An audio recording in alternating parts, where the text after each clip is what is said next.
Good morning, everyone. Kamusta kayong lahat? I am Fernando Paragas, professor at the Department of Communication Research at the University of the Philippines College of Mass Communication. On behalf of the Philippine Media Monitoring Laboratory, it is my pleasure to welcome you to the first press conference of our Digital Pulse project. Today, we begin our month-long weekly research series on the 2022 national elections and social media, beginning with our findings on YouTube. Before we start our session, let me first remind you of some housekeeping rules. On mic and camera functions, may I request everyone to be on mute and to deactivate your camera to filter out any extraneous noise and visuals. However, we encourage you to turn on your camera later for our picture-taking session. Later, for the online discussion, you may enter your questions and or comments in our chat box. I will then read your questions and comments during our open forum session. Alternatively, you may raise your hand and then we will turn on your camera and you may pose your question. We are requesting everyone to keep the space civil and free from any rude or nasty comments. And it also holds true for those of you in Facebook. Thank you everyone for joining us. And to open our event today, let us give Dr. Randy J. C. Solis, Chair of the Department of Communication Research, a warm virtual round of applause. The floor is yours, Dr. Solis.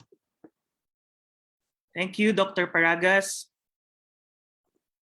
University of the Philippines, Diliman, Chancellor Fidel Nemenzo. I think he will join us a little later.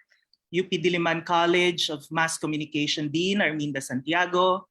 Colleagues at the Department of Communication Research from the College of Mass Communication and UP, our media partners, friends, good morning.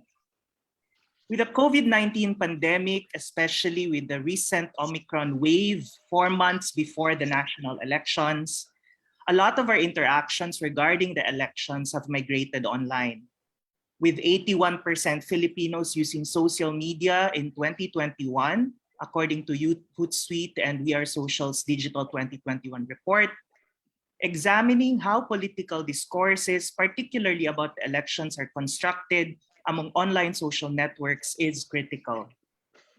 The Department of Communication Research and the University of the Philippines, Diliman, cognizant that research should not merely be doing research and creating knowledge for knowledge's sake, but that it should also be relevant, responding to the call of the times, as well as practical, enough to incite social change, spearheaded the Digital Public Pulse Project, which is a media monitoring project that traces, maps, and analyzes public discourses in the Philippine digital public sphere by not only looking at the discourses online, but also the key actors and their networks in steering these discussions and discourses in the digital public sphere. Like we shared with you in our project launch last October, this research team will reveal its analysis in 3 phases. Starting this month, every Wednesday, we will be learning about the Philippine election digital landscape, particularly the actors and their political agency on social media. And today, we start with the case of YouTube. Hopefully, you will continue to join us as we release our findings for Facebook and Twitter in the next weeks.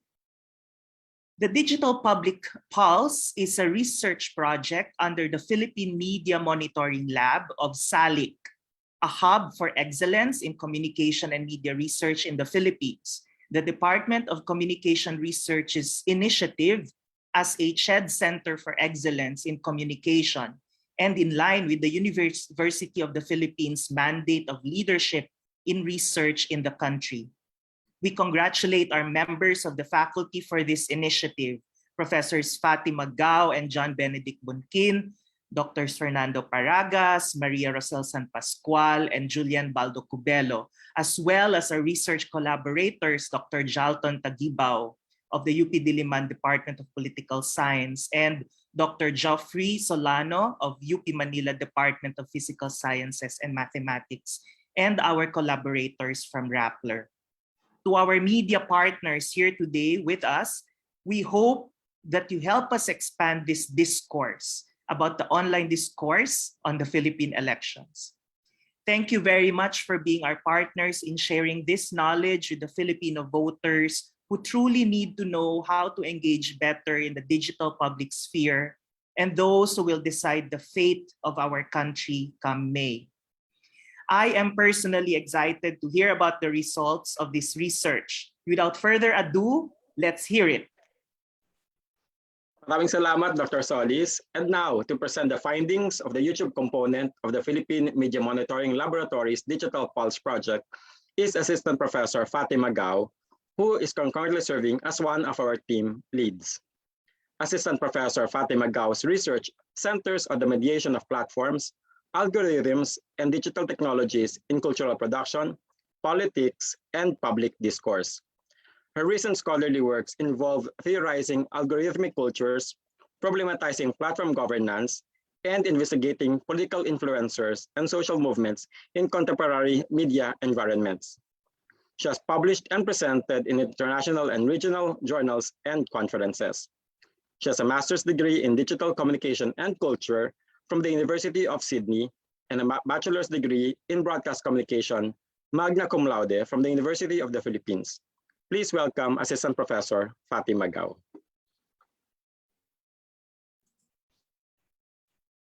Hello po sa inyong lahat. Magandang umaga. Let me just share my screen so you have a PowerPoint visible.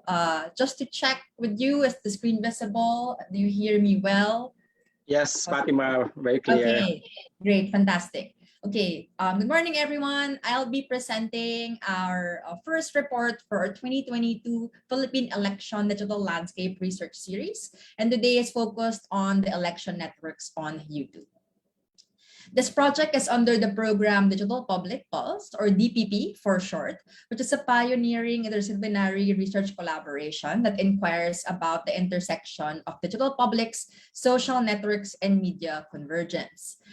In our pilot project today, we examined the networks, conversations, and interactions of users in the major social media platforms in the Philippines, Facebook, Twitter, and YouTube, about or related to this year's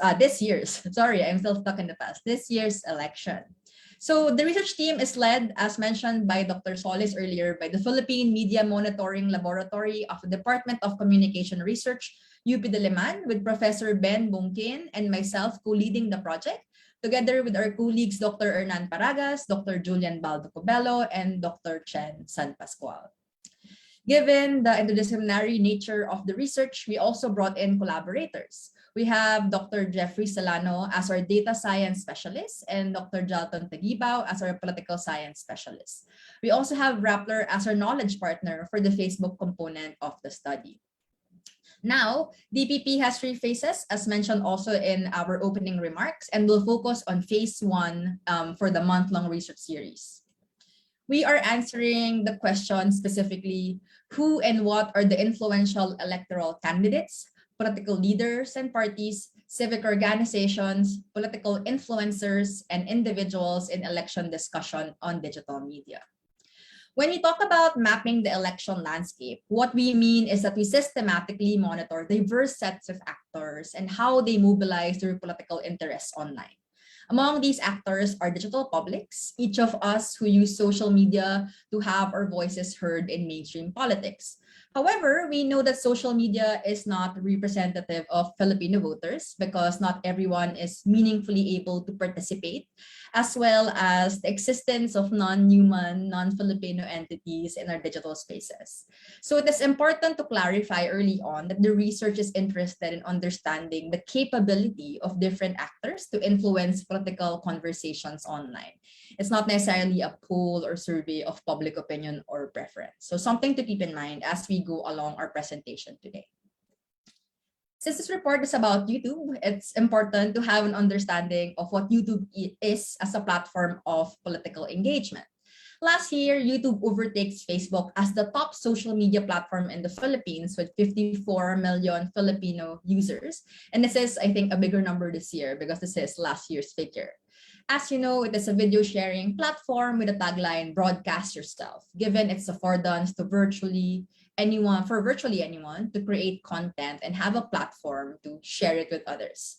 This ethos of participatory culture have propelled the rise of micro-celebrities and influencers, who we colloquially call as YouTubers. But YouTube is also a site for media convergence, because we see old media companies and personalities also migrating to the platform and engaging their audiences there. While originally for entertainment and niche interests, YouTube has become a critical site for the construction of political knowledge. So I don't know about our audience today, but we watch our news on YouTube, we search information, and even listen into commentaries on various topics and issues on the platform. Its growing power as a political influencer has also been marred with criticism, as YouTube is documented as being a breeding ground for disinformation, media manipulation, and political radicalization. The culture in the platform has been conducive to this, as it cultivates what we call as epistemic communities, or communities with a particular way of knowing that reject institutional knowledge, expertise, and scholarship, and instead trust people like them, quote-unquote ordinary experts, who draw from their experiences and perspectives to contribute and participate in political talk online. All of the things you see on YouTube is governed by an invisible structure called the algorithm. And YouTube uses a variety of algorithms, but the most relevant for us today is the YouTube recommender system. So the YouTube recommender system is a set of algorithms that uses data about you as a user and other users as well to customize the video and channels you see in your interface to respond to your searches and interests. They do this in 4 ways. First is through modulating the visibility of content, which determines which videos actually appear in their interface, despite the billions of videos out there that's uploaded on YouTube. The second way they do this is through ordering and ranking content. So even if some content are visible and do appear in your search results, how they're positioned in that ranking matters, because it indicates the relative relevance of the content to you. So we often click just the first 3 links, for example, and not really those at the bottom. Next is also through categorization. YouTube needs to label all the videos and channels in its platform to be able to organize its library of content. So when an uploader uploads a video and labels it as news and politics, even if it's not necessarily news or politics, YouTube uses that data to make decisions about where to serve this video and what kinds of other videos is it related to. And lastly is something more familiar to you in terms of curation or personalization. This is essentially the YouTube algorithm tailor-fitting everything you see in the platform based on your taste and interests. And the reason for doing so is to make you stay in the platform and consume some more videos and hours there. So in many ways, the algorithm can define our YouTube world, and this is why we need to make an inquiry on how it might be configuring our political world, especially at the time of the election. Our approach to this research is to map that world, and we perform the following procedures to do that.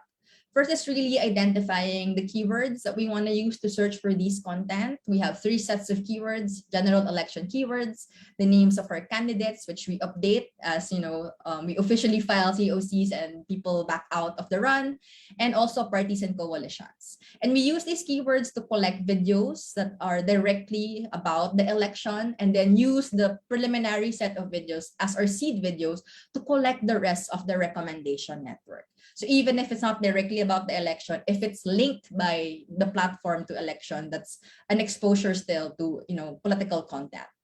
Now, we also then conducted a network analysis to map the structure of that recommendation network, identify influential channels, and analyze algorithmic communities here. So our study has been ongoing since May 2021, and today we'll present to you the first 2 quarters of our study from May to July and August to October. But rest assured, we're continuously collecting data to give you a whole picture of the whole election year network. So what you see in the next slides are what we call as algorithmic network. And what I want to emphasize is that even if it's described as algorithmic, it's not the logics of YouTube alone that decides the structure of this network. Shaping the network are the people running the YouTube channels, enacting various strategies and tactics to be visible and rank higher in the platform. We also have audience patterns of consumption and interaction to help the algorithm make decision about how the network looks like. And what I want to emphasize here is that there are particular videos that might not have high viewership, like millions of viewership, but because they have high interaction, they are considered relevant as well. So these three driving forces are the ones constituting that network, and something to keep in mind as we move along. At this point, I think we're ready to present our findings for our network analysis on the 2022 Philippine election discourses on YouTube for the first 2 quarters of our research.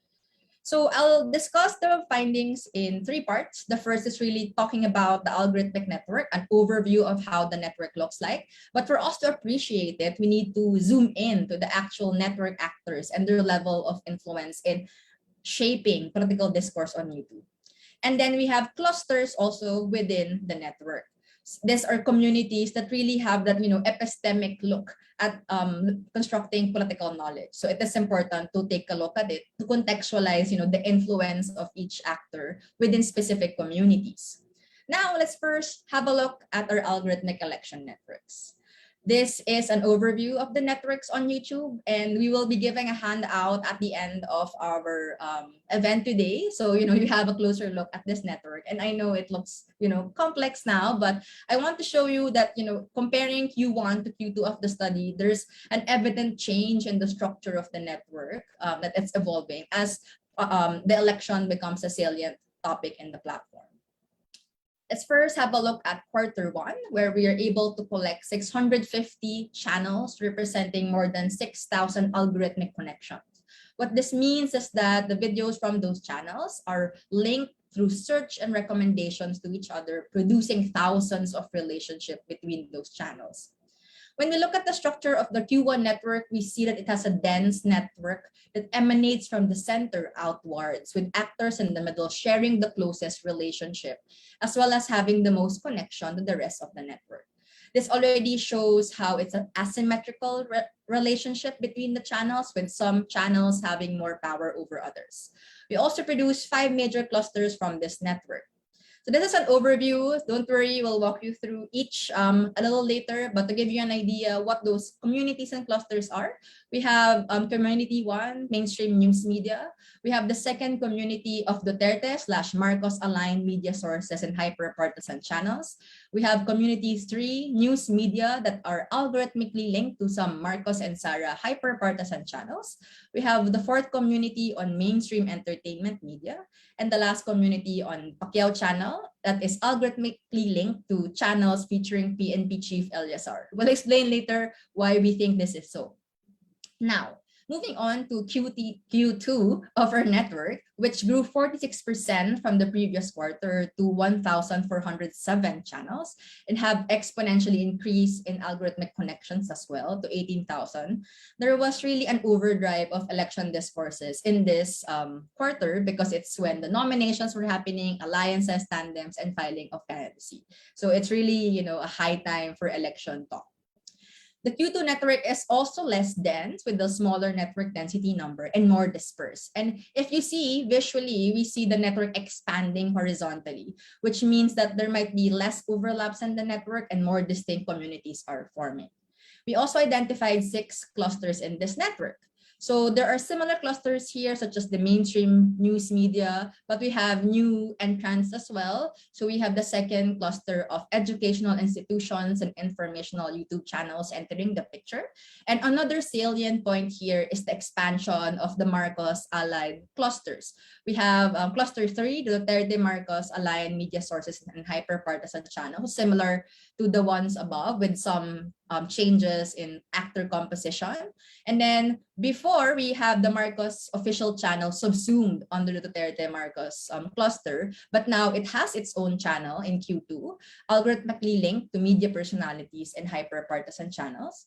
And then we have the 5th community, also a Marcos Ally channel, but it's now Marcos Sara, and it's mostly content creators. We also have our last cluster here called Infotainment Media, and there are Moreno, it's called Moreno aligned, hyper-partisan content in this cluster. So we'll get to have a zoom in these communities later. For us to understand the network, we have to take a look at the actors that constitute it. So we coded all the YouTube channels we collected into the following actor categories in terms of their affiliations, political interests, and content genres. So we have 5 actor categories in terms of institutional affiliation. We have news media, which are professional media organizations, journalists, reporters, columnists, etc. We have professional entertainment media with other personalities as well, celebrities, actors.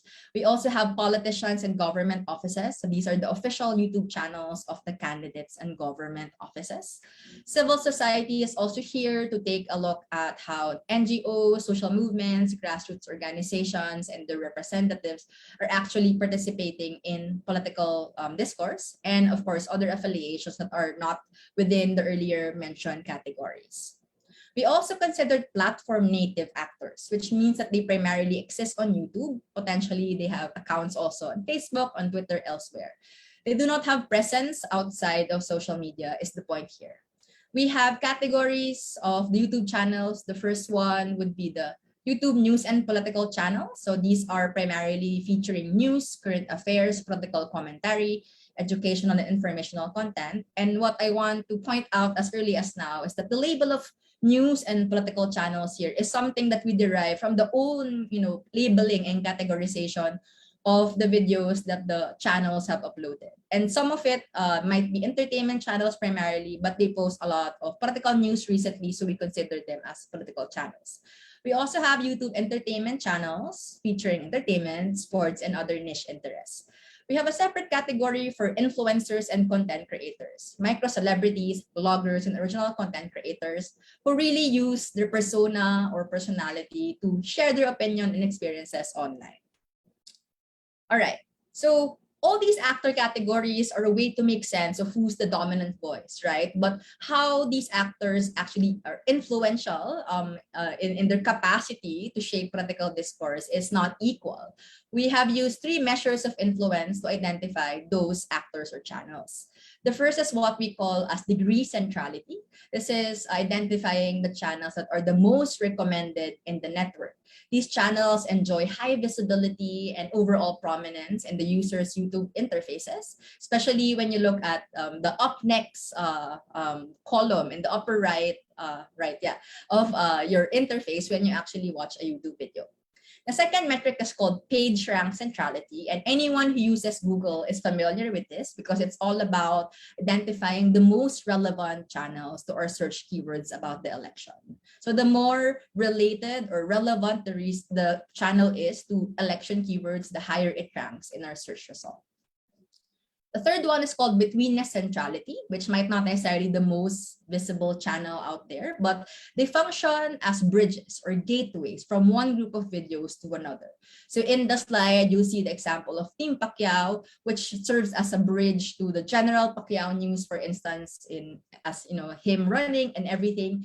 And when you actually get exposed to Team Pacquiao content, you might be redirected to content that might be more partisan. So he acts as that bridge to one group of videos to another. And we see this Betweenness centrality as an important measure of influence as well. Let's begin with degree centrality. And we find that the most recommended actor in our network is still news media, and it's the most prominent in the network, followed by our politicians. And they are also consistently followed by YouTube native news and political channels, at least in how the uploaders have categorized the video. For us to appreciate this, we want to see the actual actors that top the network. So for our Q1, we see ABS-CBN News, GMA News, ANC, Rappler, and CNN Philippines as topping the category of news media. And we also have the same names for Q2 with changes in ranking with ANC, Rappler, and even UNTV, who's part of top 10 and moved up in our rankings in Q2. For politicians in government offices, we have RTV Malacanang, Team Pacquiao, and Bongbong Marcos. But the crucial changes in Q2 would be Bongbong Marcos really rising in our degree centrality, meaning he's more and more recommended across the network. We also see Lenny Robredo and Senate of the Philippines channel enter our top 10. For the YouTube news and political channels, we have Banat News TV, Just in Balita, Showbiz Fanatics, TDS Watch, and Kakofi. So for those who might not be familiar, we have taken a closer look at the content, and we find out that these are mostly Duterte allied channels for Q1. So to have an idea what they post, here are the top videos of these top channels. We have Banat by News with 40 million views because subscription count isn't available. And its top videos are really, really reaching like 1 million views. And it's mostly about undermining Pacquiao, undermining his list of corrupt government employees under the Duterte administration, even creating sensationalist claims about his supposed death. So I'm going to read a headline so you have a feel of what the content looks like. Just in, sa wakas, President Duterte napuno sa galit. Harapang binunyag bilyong utang ni Pacquiao. So we just want to note here for Banat News TV that when we collected the data before, we just collected the video titles and all the other metadata. But when we actually went back to the channel and checked the videos, some of the videos we collected before were gone in the platform. Just something worth noting that it's something that some of the videos were taken down by the channel owner. Now, another page that is topping in our network would be Just in Balita with over 412,000 subscribers.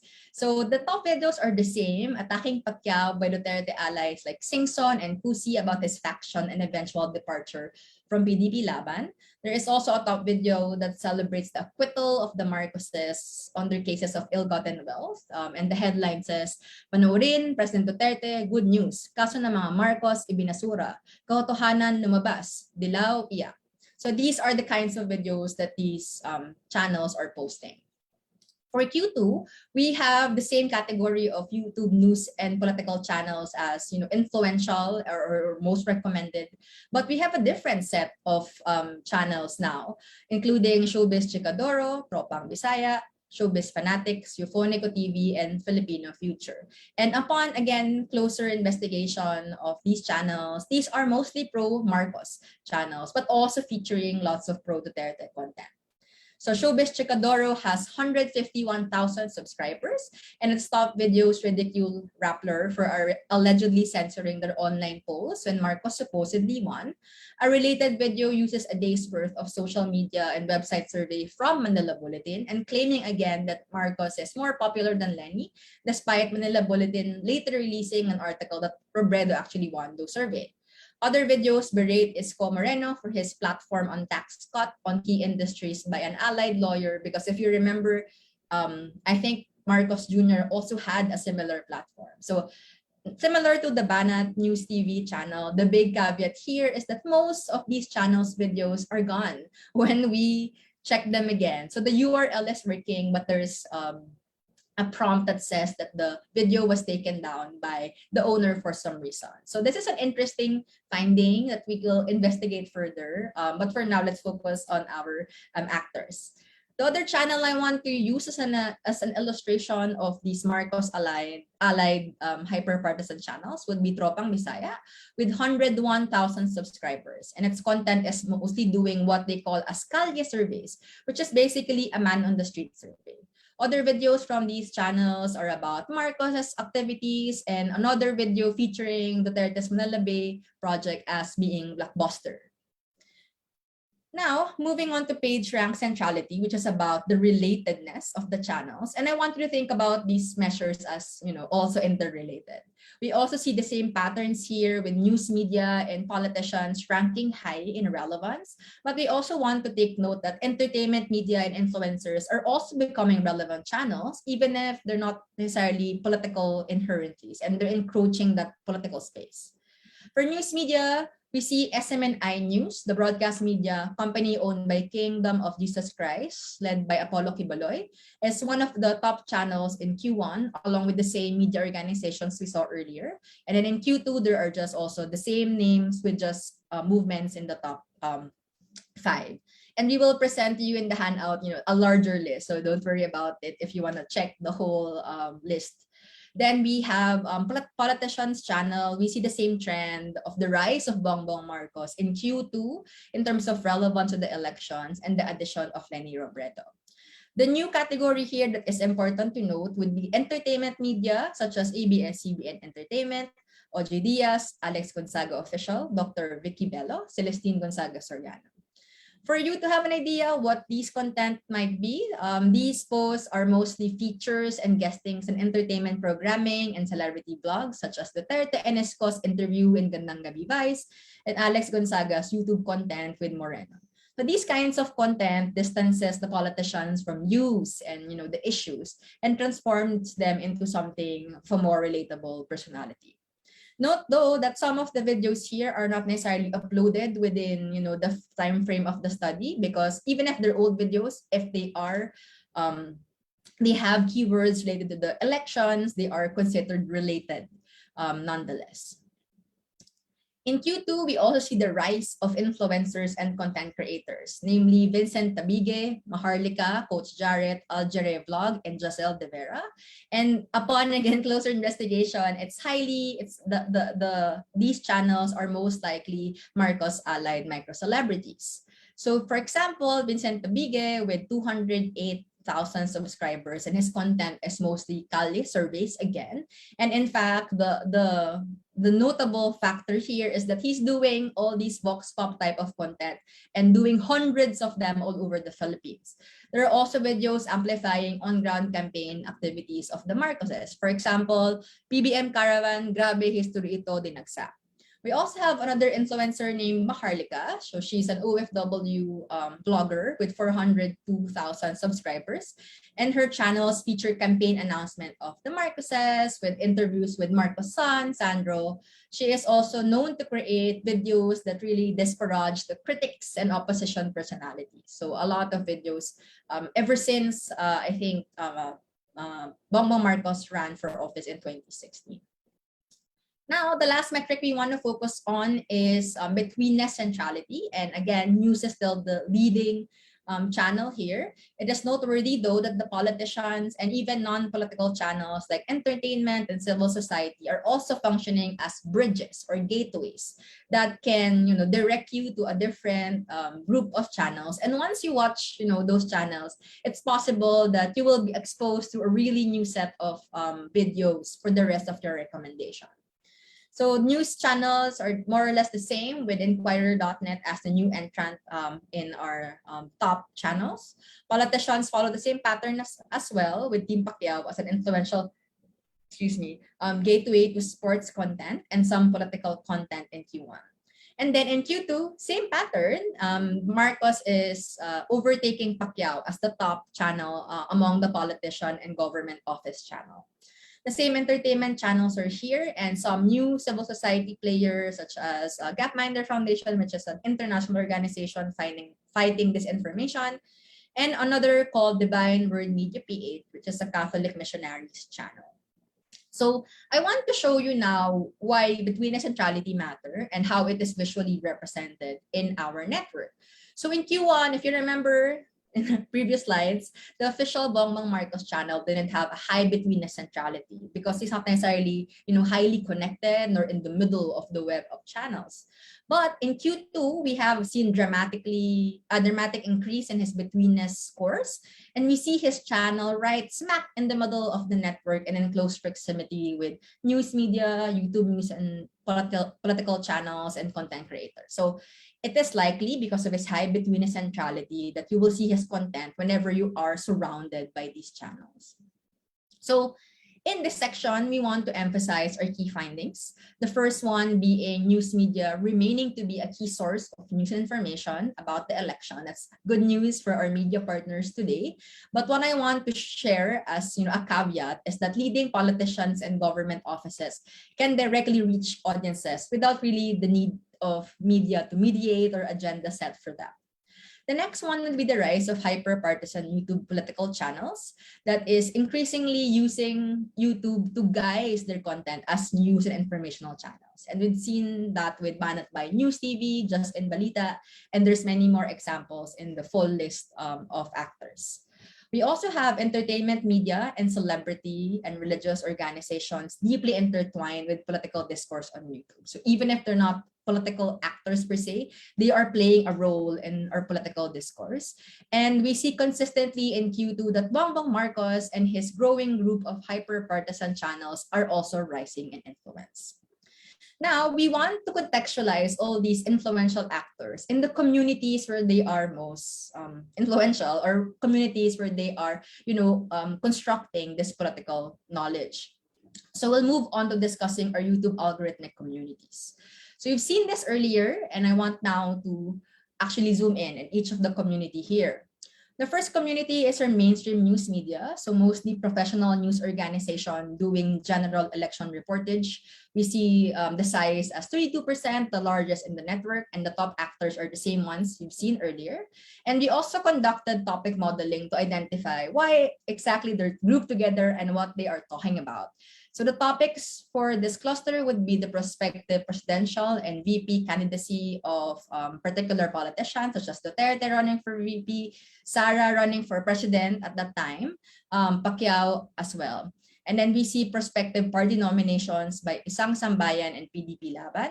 We also have a lot of news about alliances, factions, and tandems, such as Pwersa ng Masang Pilipino, having an alliance with Hugpong ng Pagbabago, the PDP Laban, Kusi Pacquiao factions is happening also in this network, as well as some conversations of a Duterte tandem being floated in the earlier parts of the election year. We also have some Duterte admin issues as well, as part of the daily news broadcast of COVID, vaccination, economic losses because of the pandemic, and the ICC case against Duterte. Next would be cluster 2. The second biggest cluster would be Duterte/Marcos aligned media sources and hyper-partisan content. So the media sources here would be the religious organization-owned SMNI News and government media channels such as RTV, Malacanang, PTV also is in this list in the top 10. And the rest are actually YouTube news and political channels such as the ones we saw earlier, Banat News TV and Just in Balita. Just so you know, when you look closely in the cluster, you will see other popular channels as well, such as the Tulfo Brothers, Manila Times, Apollo Kibiloy here. And as I mentioned earlier, in Q1, the Bongbong Marcos official channel is still subsumed under this network. The topics they discussed would be partisan attacks against presumed presidentiables and opposition leaders, particularly against Moreno, Robredo, Pacquiao, Jokno, Drilon, and Elago, by known political allies of Duterte, such as Apollo Kibuloy, Thinking Pinoy, Banatbay, among others. There's also another tandem being floated here, such as the Marcos Duterte tandem, during that time, when they were still, alliance. Next would be our news media channels algorithmically linked with Marcos Sara hyperpartisan channel. So here we see that in terms of the topics they talk about, it's not necessarily the same, but they are linked with the algorithm because of the commonality of the topics they talk about. So the news channel we're referring here would be News 5 Everywhere, Manila Bulletin, and also Bloomberg TV in the top 10. But we see the Marcos Sara hyperpartisan channels as well. What we surmise here is that the Pulse Asia survey reports of these news media channels, with Sara leading the polls at the early stage of the election year, is now connected to other channels supporting Sara and talking about other Duterte projects and Marcos support, such as Marcos supporting Duterte's legacy project Build, and defending Duterte on his admin issues on war on drugs and West Philippine Sea. The next cluster would be mainstream media entertainment media. So these are professional showbiz organization, personalities, and some entertainment channels, such as ABS-CBN Entertainment, Oji Diaz, Celestine Gonzaga, Alex Gonzaga, and Timeless James. So the topic here are the same ones you saw earlier, the guesting and the features of the presumed presidentiables. And it's not just Duterte and Isko. There's also Robredo and Bongo here as well. So what we want to emphasize here is that even if, for example, Celestine Gonzaga during this time hasn't really posted about politics per se, by virtue of having a shared audience and similar topics, they are identified together in the same cluster. The last cluster for Q1 is the Pacquiao channel that's linked algorithmically to channels featuring PNP Chief Eleazar. So it's a small channel, around 5%. We have Team Pacquiao here. It's also his channel as a boxer, if I'm not mistaken. And then the rest of the channels are actually content creators featuring PNP Chief Eleazar's nationwide inspection of police prison. There's also some videos featuring boxing and basketball games. So what we assume here is that the cluster is together because of the similarities in audiences, interests of sport and police affairs, and Pacquiao as a professional athlete. Now moving on to our Q2 network, we mentioned earlier that there's an expansion of the clusters to 6, and let's move on to see what are those changes. So for cluster 1, we have mainstream media here with the biggest size still in the network at 27%. We have ANC, ABS, Rappler, GMA, and CNN as our top actors. The coverage this time around is the filing of the COCs of the presidentiables and senatoriables, the coverage of substitution of standard bearers, and some conversations about criticizing the use of placeholder candidates. There are investigations of COVID-19 fund disbursement and voter registration extension.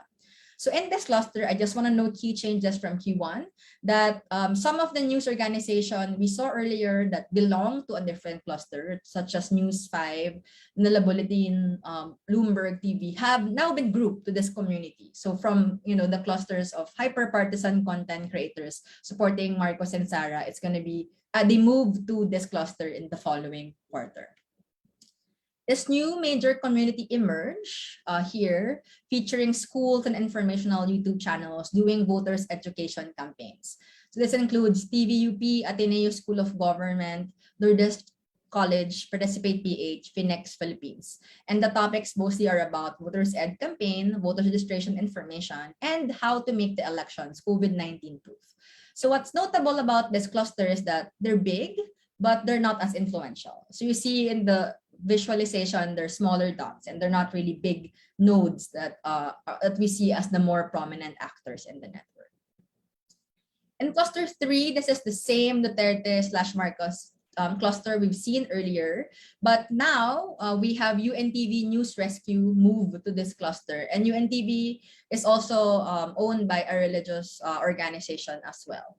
And we see also RTV, Malacanang, and the rise of PTV here. We also have Maharlika as our top influencer, and this is 14% of the network.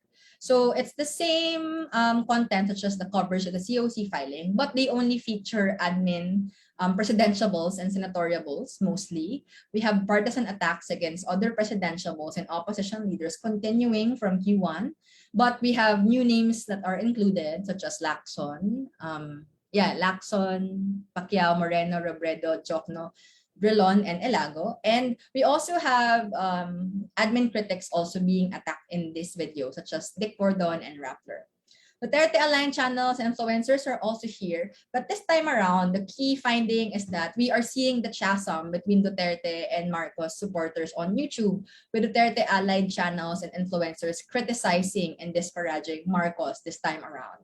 And the last topic here would be a defense of the issues against Duterte on his VP run, if it's ethical, if it's constitutional, and a defense of Marcos' tax evasion case that might disqualify him from his candidacy.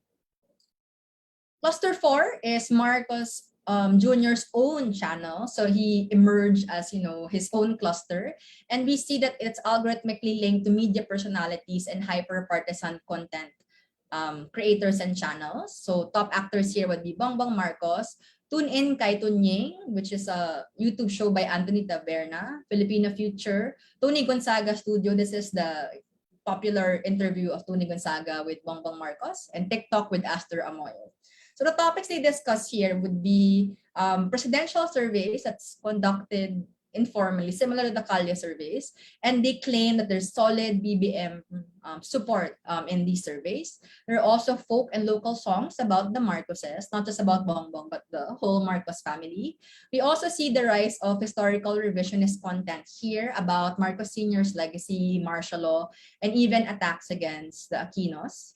We also see here some videos featuring achievements of Marcos Jr. and his vision for the Philippines, so his political platform, and some family affairs of the Marcoses, featuring Aimee, featuring Imelda, Sandro, etc. So this is like the mainstream Marcos cluster. Come cluster 5, we see Marcos/Sara content, hyper-partisan content creators. So there's no media actors here, they're all content creators, and almost all of them, or most of them, are creating these Kalye surveys and amplifying Marcos and Sara's on-ground campaign activities. So these Kalye surveys are interesting because they do this not only to the same spots, but they do this in different barangays, provinces, and even cities abroad, as well as with different publics, such as Kalye surveys with bikers, OFWs, public market shoppers.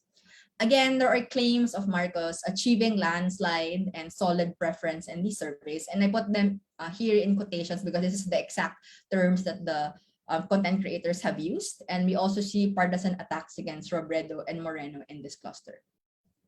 The last cluster would be infotainment media and Moreno-aligned hyper-partisan content creators. It's 8% in size. We have GMA Public Affairs, Pinas News, Karen Davila, Batang Maynila Media, and ABS-CBN Entertainment. So these are top 5, but we also included here the Moreno-aligned hyper-partisan content creator because they are part of the top 10 or 15. So we have channels like Iskology, Isko Tayo Kabataan, Pinoy Ako, Isko Tayo, etc. So the content here are the same GGB, Alex Gonzaga vlogs, and we also see new topics such as amplifying Moreno's projects in Manila as mayor and the promise to extend what he did to Manila all over the country. There are also testimonials of Moreno's competency and character, and interestingly, there's a group of videos identifying the shifting support from Pacquiao to Moreno. Now, after looking at all these communities and seeing the changes from Q1 to Q2, we have the following findings. The first is that mainstream media, as a large community of actor, is still the most dominant. But what we need to note as early as now is that they are becoming detached from the rest of the community because all of them are in one group. It doesn't mean that you won't see news media content, but because of the personalization algorithm of YouTube, once you move away from those channels, it's possible that you have minimal exposure to professional media content. Next would be a strong complementary relationship between official media sources such as RTV, Malacanang, PTV, also algorithmically linked to accessible and relatable content by the YouTube channels and the content creators. And together, and echoing the same message and having complementary agenda, they make the political messaging of Duterte or Marcos, whoever it is, to become more personal and culturally resonant. So it's not anymore news that's up there and very abstract. We also see the camp of Bongbong Marcos expanding its reach in Q2 across audiences through the algorithmic cultivation of YouTube communities. So we see the expansion of the Duterte Marcos cluster, the Marcos only cluster with the mainstream celebrities, and the Marcos Sara content creator cluster. So there's no authority because this essentially means that they are cultivating new audiences with distinct messaging and distinct loyalties and affiliations. For the other candidates, we see Moreno entering the picture in YouTube through entertainment, Pacquiao from sports to politics, but the other ones, Robredo and Lacson, are minimal players and they're embedded in the mainstream news media clusters. The next would be the hyper-partisan channel. So you don't see them in one cluster. You see them actually spread across the network, but they are essentially inconspicuously amplifying on-ground activities, launching attack campaigns, and distorting political popularity through content like the Kalye surveys.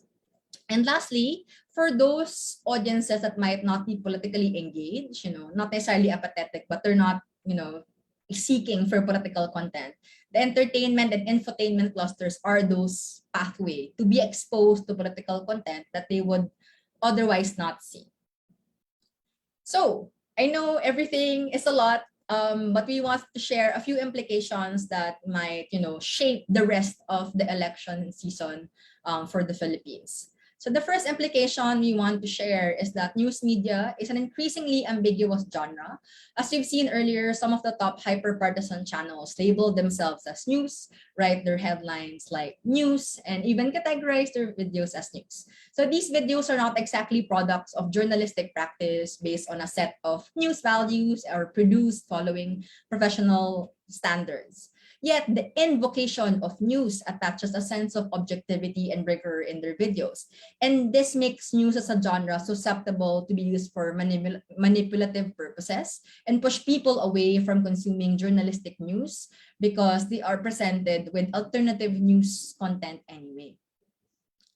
Connected to this is the rise of alternative political influence, or a new brand of political influencers and content creators that derive their political capital not from being pundits on television or having studied political science in this case, but from their ability to translate politics into accessible, relatable, and engaging forms that appeal to the resentment, adversities, and aspirations of Filipino voters. In theory, this is good because political discourse is democratized. But at the same time, these individuals are not necessarily accountable to anyone except to their political employer if they are hired to promote for them. And they evade the scrutiny of the normal media actor because they remain under the radar actor, and they are very inconspicuous about it. The next point examines the implication of these under-the-radar political actors when they are situated as part of a larger, well-funded political campaign. When you look at content that might be organic looking, community support, it's really indistinguishable with those with paid political engagement. And in fact, they don't necessarily announce to the world that they are paid, right? So especially in the context of YouTube, where content creation is actually a source of livelihood, this economic model is essentially indicating that it's likely that the political promotions we saw in our data for particular candidates might be compensated. So this is something that beget further investigation, but this is something that we theorize because of the existing economic structure and incentives out there. So apart from the research-rich candidates skewing the playing field to their advantage, this kind of cloaked campaigning might manipulate the perception of public support for candidates and even create a lopsided view of our political reality. The next implication is that in 2016, the buzzword would be micro-targeting, and we use political ads to micro-target audiences, and it's said to be the main culprit that have undermined political processes and events all over the world.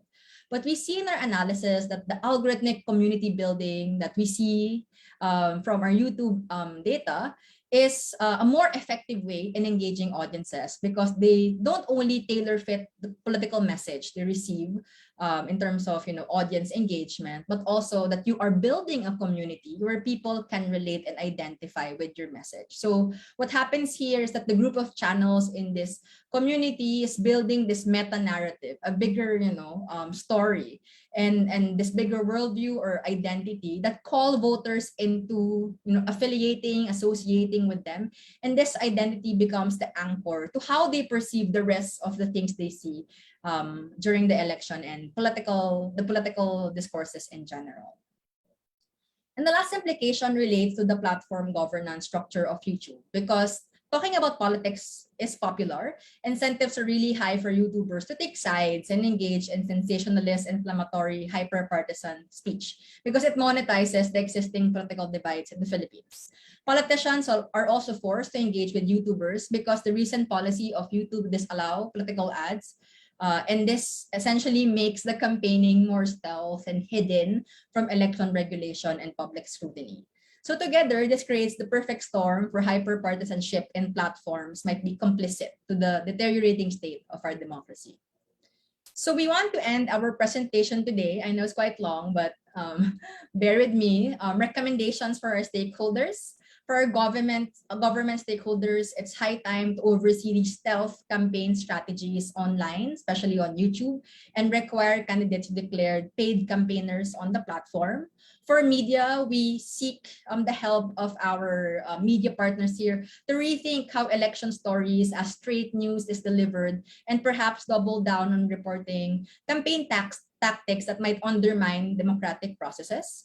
We also have recommendations for civil society to monitor under-the-radar political actors and perhaps start developing frameworks on how to make them accountable for their political speech. For platforms, specifically Google and YouTube, we want them to investigate communities devoid of trustworthy information sources, because we saw that the community of news is separate from the rest, and perhaps expand the definition of what political disinformation is, considering that we've seen in our data, content like Kalya surveys and how it might, manipulate the perception of political popularity. And of course, to our Facebook viewers, for our voters, it's really time to be conscious of consuming political information, not necessarily just on what is being said, but also who is promoting it, because whoever is promoting it have their own interests and agenda.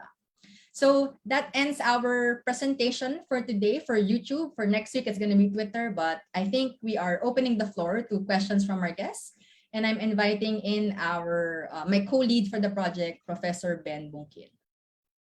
Thank you, Fatima. And since Fatima has called him, I'll introduce Ben.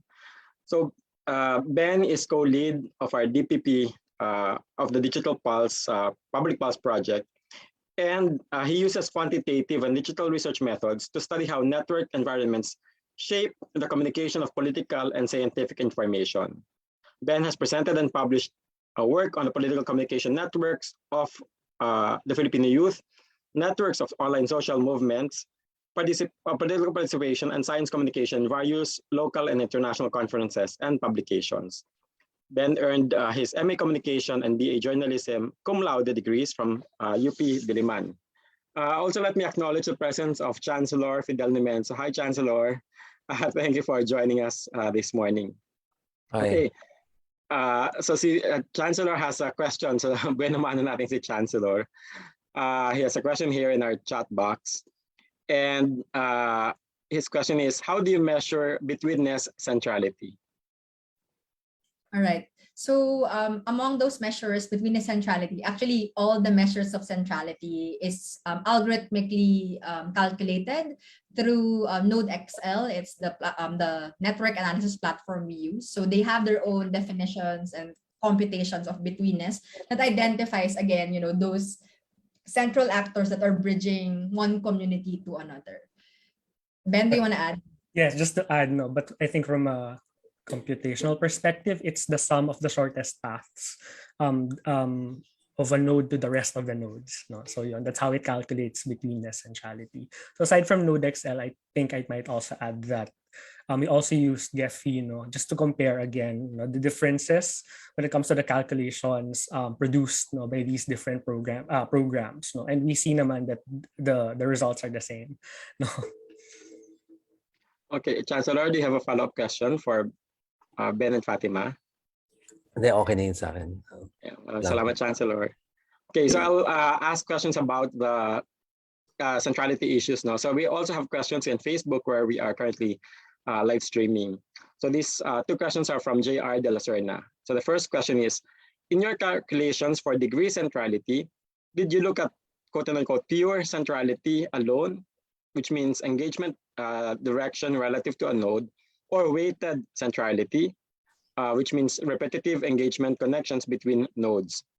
He asks this question because while the former measure indicates the existence of connections, the latter can illustrate who engages with whom the most. So yeah, about degree centrality then. Okay, I'm very happy that we're interested in the metrics.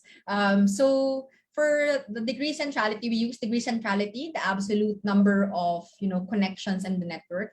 And because it is a recommendation network, it doesn't really matter how many views or what kind of audiences are watching particular videos, because what we're tracking is, for a normal user to log in on YouTube and watch a video, what's the likelihood that this video will actually be connected or recommended with the next set of videos here. So the viewer demographic information is not a factor here, but it's a factor perhaps from the back end of YouTube who's actually producing content. So in digital research, there's a lot of, things that we don't see because we see the content already generated by the platform. So that's one of the limitations of digital media research. But what we can do is, based on literature, we can make assumptions on why these connections are made.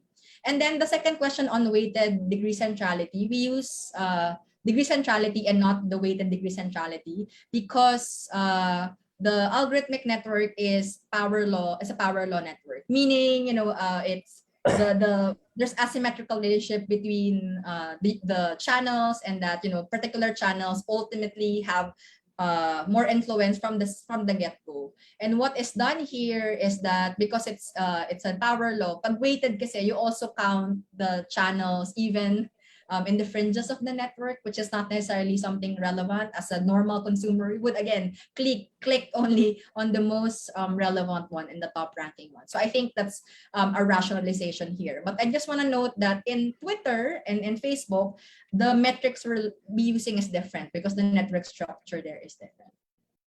Okay, thanks, Fatima. Ben, you want to add something? I think Fatima was able to answer adequately. Okay, so let's proceed to the third and I think for now final question about centrality. Did you look at eigenvector centrality to measure the overall influence of a node in facilitating information diffusion within the network through cluster analysis? Though cluster analysis similar to this from a network perspective, it would have been interesting to see the relative strength of these YouTube pages, especially for purposes of information or misinformation spread.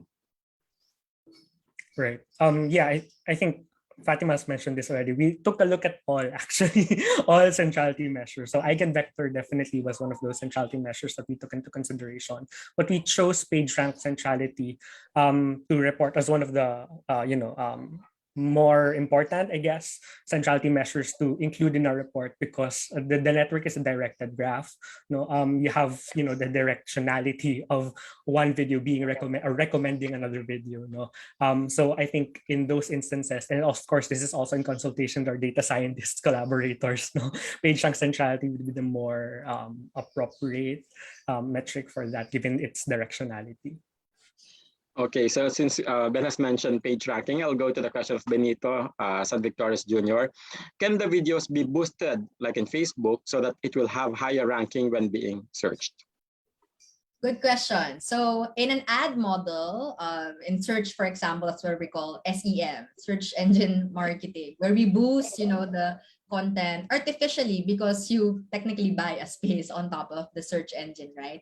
Here, it's more, I won't say it's organic, but it's something that is experimental. So for instance, in our previous studies about YouTube, if you use the right keywords, if you tag your videos as news and politics, even if it's not news and politics, it would more likely be appearing in news and politics. Some influencers and content creators even do false tagging in a sense that they use popular keywords that's not about, that the video doesn't talk about, but they use those those keywords as tags because they want to boost ranking. So a parallel example would to this would be SEO or search engine optimization, but using those strategies. Another observation is that, again, for some channels, they're not the biggest channels out there, not the most viewed channels, but because of the high engagement of the audiences, for example, they use YouTube Live and they engage with viewers in real time, there's high likelihood that there's more engagement. And for YouTube, not only views matter, not only time spent on the video matters, but if there's interaction, there's many factors involved. So a lot of the times the channels use many strategies to boost their content, not necessarily through money in a sense that you pay the influencer perhaps, but it's really more of experimenting with all these tactics. Okay, Fatima, you've actually hit on the rejoinder question by Benito. So his second question is, When videos are taken down, does it mean that they are only, that they only intend to create or start traction? Can the creators be investigated for their actions on taking down videos? This is something we're also curious about because, of course, we're collecting big data. So we can't really collect all the video files because that's going to be very heavy from our end. But we can't say, categorically they're doing this for this reason. But for videos that are taken down, it's possible that they do use the video and it's something that is useful for a particular time period for engaging about a particular issue at that time, and they take it down. Actually, I can't say anything about it per se, but sabi nga ni Ben, we're talking internally about it. Is it a kind of a hit and run situation? You hit, an issue today and then people forget about it because the news cycle keeps on changing topics, and then we create new inflammatory or transgressive content. So we don't have like a solid theories about it yet, but definitely that's something we're investigating from our end. But for your question, can they be investigated for their action? Well, this is a call for YouTube to investigate this, because this might be a strategy to boost their viewership but not be accountable again, because it's, the trace is gone when we actually investigate.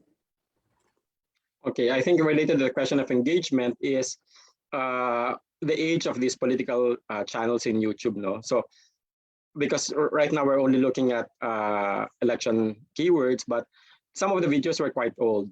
And so some of the channels are, similarly old as well. So do you think, did we find out the age of these channels and whether this has something to do with their location in the networks? Interesting question. So oftentimes the conversation is, pag bagong gawa yung channel, it's possible, that's a troll or, something paid for to promote a particular candidate. But the thing is, being a YouTuber, having a channel, being a content creator is a livelihood. And a lot of the channels we see are older channels, not necessarily created in the past 2 years, but they don't post about politics. They post about vlogs, about their life, about showbiz, etc. And what happens is nagiging repurposed yung channel to post about political content, because again, politics is a trending topic. Perhaps they have brand sponsorship with particular candidates. So we don't exactly know, and that's possibly part of the next phase of our study on content analysis, when we actually see how the accounts are related to what they're saying. But for now, what we're seeing as a trend is that it's a channel is posting something else, and then when the politics and election became popular, they started posting about it. So the age is not necessarily a big factor. Ben? Yeah, if I may add, siguro, no. I think what matters more, since this is an algorithmic network, is their ability to really is their position in the network. So age perhaps might give them a sort of an advantage because they know more about how to optimize the recommender engine, no, so to speak. But it's really how they're recommended, no. So may konting factor yung age siguro, no. Pero as Fatima has mentioned, no, we're not seeing it as a big its impact. It's not that heavy in terms of how they're positioned in the network. Okay, so I think the questions now are going towards the implications of the study. So from Rito Quero, what risks, if any, do you associate with your finding that leading politicians on government channels can directly reach audiences without the mediation of the press? So yung gatekeeping function, agenda setting function, wala na. Yes. Yes. So we think by virtue of media covering the elections on an everyday basis, they are most visible. So in numbers, prominent pa rin ang ating media, news media organizations and journalists. But because our findings look at the platform level algorithmic network, in your own accounts, it might look different because you have your own history and you have your own, affinities with particular channels. So it's possible, as I mentioned, if you pass through a gateway or bridge channel to, napunta ka sa Marcos allied networks, it's possible that you don't get exposed to the more mainstream views anymore because the algorithm is personalizing it. So we won't call it exactly echo chambers because that's very loaded as a term, but we see that the likelihood of exposure is minimized for the general mainstream views, and you become exposed to this group of hyper-partisan channels that echo each other, and all of a sudden it makes sense because another channel says this, even if it's myth making or it's disinformation, it makes sense because they create this meta narrative, and I'm exposed to this group of channel. So an important thing to note really is that each of our YouTube experience is quite different. What we're sharing here is the likelihood of those relationship happening. Okay. Balik tayong konti sa mga technical questions. No? So there's a question here from Facebook. So aside from graph density, did you also look at modularity or the strength of connections within formed communities or clusters within the network? So that's the first question. And then the second question is, what layout algorithm did you use to produce the network maps? Different algorithms have their respective strengths and weaknesses in terms of what they are most suited to visualize. So about yung mga network maps natin. Yes. And yung first question, it's the modularity. Modularity. Yes. Yeah. So upon consultation with our data science partners, we decided to use what we call as a Leiden algorithm, modularity algorithm. So often in our tool, Gephi, there are automated ways to do modularity clustering or modularity class or groupings of communities. But we use the Leiden algorithm because upon reading the literature, it's the most optimal for big data like this. And then for the layout, we use Forest Atlas 2 in our tool Gephi. So take note that ultimately at the end of our research, we want to be able to compare all the platform networks. So we want to unify or like be consistent with our layout. So it's comparable. So it's quite exciting that we'll see the Twitter network next week because you can see that, it's structured differently as well, even using the same layout algorithm. And we use Force Atlas 2 because I think it's the most common for this kind of research. Okay. Moving forward now, excellent presentation and very insightful according to Louis Gia. And the study was up to October 2021. How much do you think have your findings changed between October and now? And would your recommendations be the same? Very interesting question because we haven't got to that. We want to finish the month of January, so we collect like a whole 3-month data. But we also are collecting more often now, if I'm correct, Ben, because we want to be more up to date.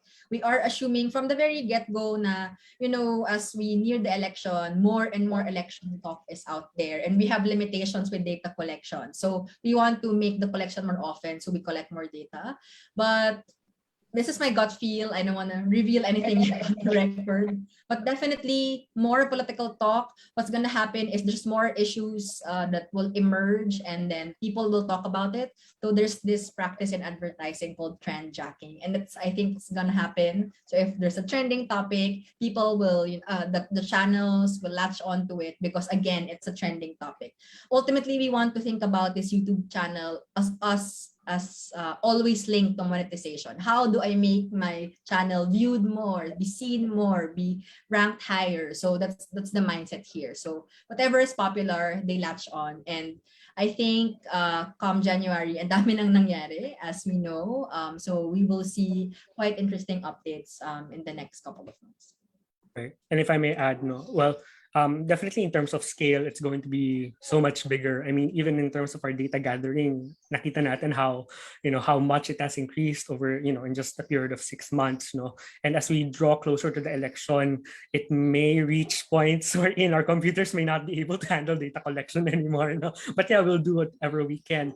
We'll also see more pronounced, mas clearer communities emerging, I think, although we're getting ahead already with the findings on Twitter kasi that's what we're seeing in other platforms, And I think we're also going to see some politicians stepping up their digital game, hopefully, kasi we're seeing again, as we've noticed in YouTube pa lang, some politicians rising in the ranks in terms of different centrality scores. So definitely we'll see more movement when it comes to how influential they become over the next 6 months. Sorry, Okay, I just want to add, yes. Sir Hernan. So just to note, we only started collecting data May 2021. But the past couple of months before that, marami na rin nangyayari because 2016 is there's response online to the 2016 defeat of Bongbong Marcos, for instance. So in my separate research, there's the rise of historical revisionist content because they are already seeding that message. So when you look at our data, it's a snapshot, but ultimately, the messaging, the strategies has been there, tinanim na siya. And what we're seeing now are the products or the outcomes of that. So we have to look at it with a big picture view as well. Okay, so again, in relation to the recommendations, the Fair Elections Act implementing rules and regulations state that only verified social media accounts may upload political advertisements. In your opinion, is this actually impactful in terms of the nature and scope of channels and networks for or against certain actors? Meron ba siyang power to make the playing field more fair? Okay, so yung requirement of verified account that links to the parang minimum requirement of subscribers. And subscribers is a valuable metric on YouTube because what that means is if you subscribe to a channel, whenever they upload new videos, you are updated. So para siyang, direct engagement with the audience because you get notified with your channel subscriptionship. So the more a channel has more subscription, the more it has reach. So we can't say for sure if it would increase prominent, but definitely if it increases visibility and the chances of the video being viewed, then that ultimately influences the bigger picture of how prominent they would be in the network. But I think it's also a good, it's also a good gatekeeping mechanism because we know only the verified channel can run ads. But this is a really big takeaway from our investigation. We're not even seeing ads here because the ads are a separate animal altogether. We're seeing here orchestrated underground, not dark web, but under the radar movements that if you have particular political affiliations now and you're not a fan of Marcos, not a fan of Pacquiao, you won't really see their content. So there's a whole separate audience who's affected by the rise in influence. So I guess what I want to say is the minimum subscription number required to verify your account is a different research, I think. And I encourage all of our media and communication scholars here to do that research to be able to complement and have a conversation with our project DPP. Okay, so again, connected to recommendations from Julius Kainglet. Most YouTube audience take what they watch on video as the truth. They don't take fact-checking seriously, and whether the question is this cultural? How can we reverse this? And channel owners especially, syempre gusto ibako ng audience nila from opposing channel owners. Your thoughts?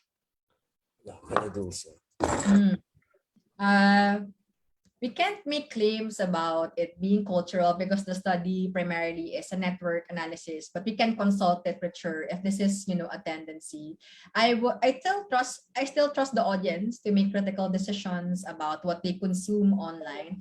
But what we need to monitor is that if the environment sets the condition that makes them susceptible to believing that this is the truth, for example, surrounding yourself with disinformation about particular candidates, then that might be gospel truth because you are surrounded by them. That's your environment.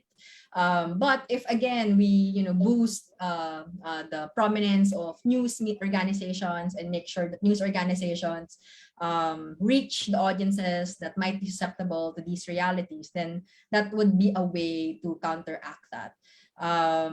In many ways, I know again the filter bubble is another loaded term, but bursting your bubble may be a way to do that. Consciously consuming news or mainstream news is a way to diversify what you see. But definitely, what is always neglected in disinformation or propaganda studies would be who's accountable for all these orchestration anyway. We talk about information and fighting it with fact-checking, but perhaps it's a provocative thought from my end. Perhaps it's not about a fight between fact or lie. It's about how do we make the environment less conducive to manipulation and propaganda. Okay, related to this is the rise of academic and civil society as a third voice was seen in the second quarter. But para silang island, no? So they're big, but they're an island. So what other programs may civil society actors initiate to promote diversity in election voices? Paano ba sila makakadugtong dun sa network? Right. May thought ka ba, Ben? Sige, isipin ko muna yung Yeah, it's really difficult, no. I'm thinking, ano ba, do they need to learn the game of YouTube so they can latch on the conversations happening in other clusters? I mean, that's perhaps a starting point, no. Learning we call this platform vernaculars, diba? How to speak on YouTube so they're able to reach audiences that they're not able to reach before. I mean, for example, if you're academics, and then of course your content will be pretty much more theoretical, ganyan, no? More academic leaning. And then of course you'll attract audiences that are interested in such type of content and speak that kind of language, no. So perhaps as a starting point, really, it's these organizations, these groups need to learn the language of the platform, know how to optimize their content such that it's able to at least increase in terms of relatedness to other videos, no? Para na-recommend din sila when people consume, election-related content, no? So yeah, I think that's a good starting point for these institutions and organizations. Yes, that's correct. I think the features of YouTube, like allowing you to have tags and categorize your content accordingly, or can contribute to more visibility and ranking for these content.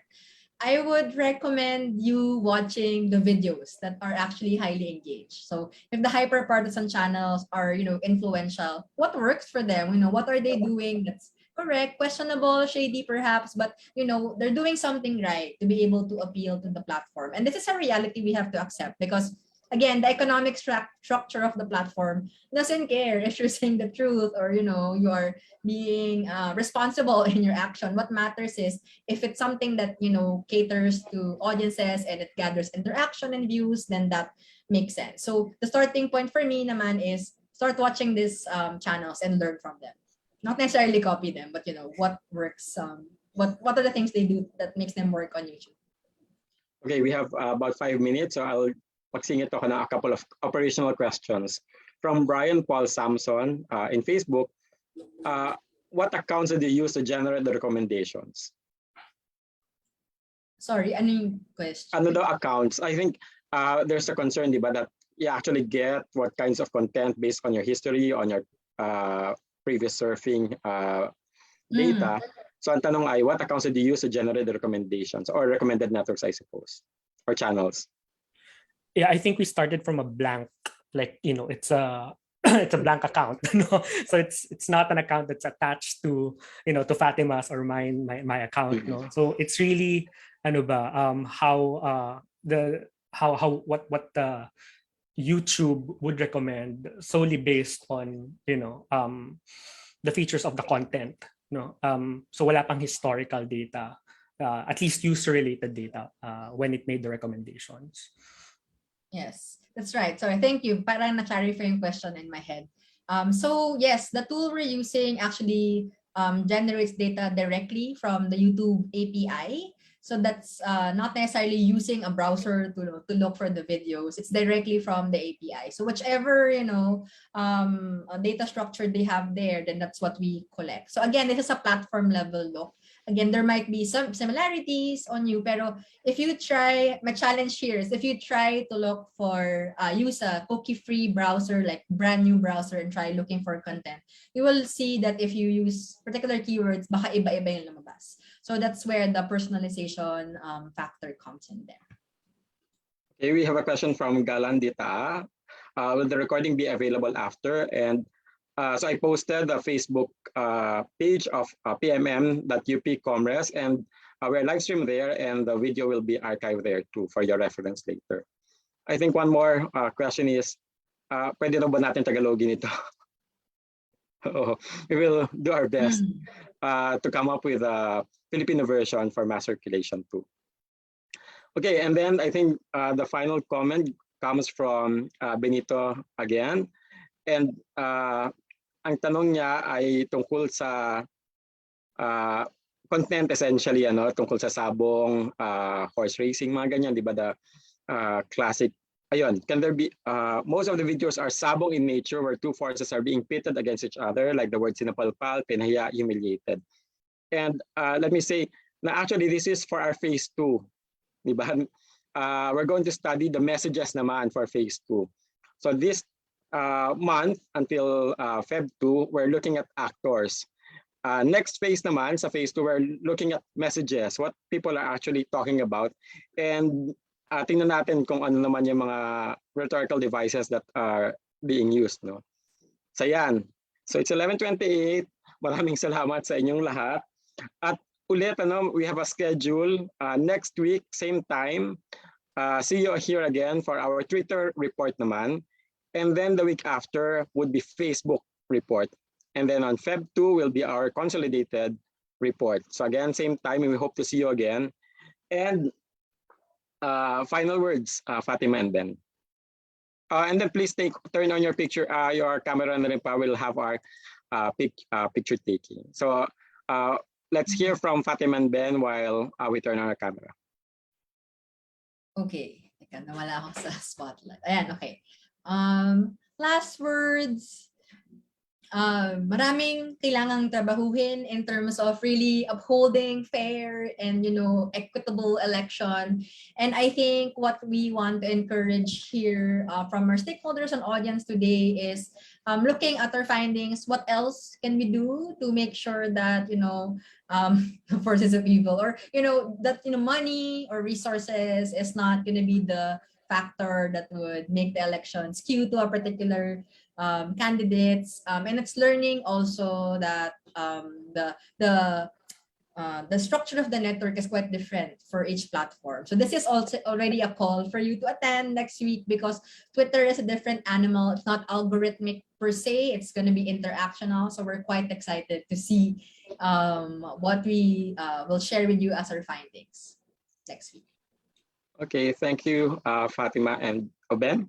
Right. For me naman, I think let's not forget digital. No, there's a whole thing happening here in the digital world. No, and just because it's online doesn't mean it doesn't affect, no, or wala siyang influence gaano sa ating offline lives. No, the conversations that happen online, they get reported by the media. No, they become part of our daily conversations. No, so it's really important for us to take a look at the kinds of content that we consume, the kinds of conversations that we make, in our digital spaces, because they bleed in, into our everyday lives. No, and eventually, of course, this shapes the way we view the world, the facts that the things that we consider as facts.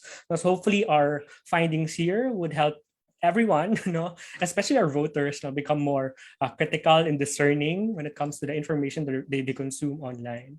Okay. Thank you, everyone. And I shared in the chat box the press releases for today. May I request everyone to turn on your camera so we can have a picture taking, and then yan. Ben, will you take the group picture? Yes. Okay. So on your count. Sige. Okay, let's just wait for a couple of seconds more. Ayan. Sige, 3, 2, 1. Okay. Maraming salamat ulit sa ating lahat, at ingat po. May pandemya pa, so ingat-ingat. See you po ulit next week. Thank you, everyone. Bye-bye. Thank you.